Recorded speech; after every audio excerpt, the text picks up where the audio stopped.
అందరం భయపడాల్సింది ఆ భగవంతుడికి, మన మనస్సాక్షికి. చెప్పండి.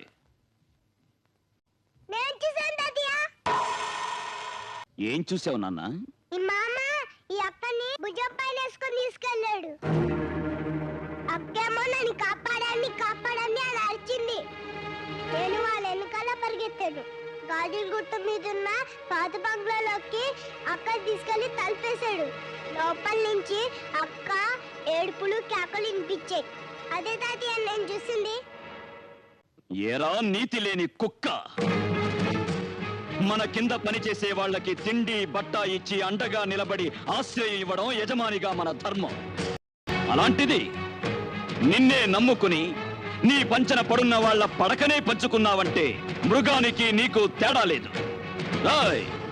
అయ్యా, గుళ్ళోకెళ్ళి అమ్మవారి పసుపు తాడు పట్రా. ఏ చేతులతో అయితే ఆ అమ్మాయి జీవితాన్ని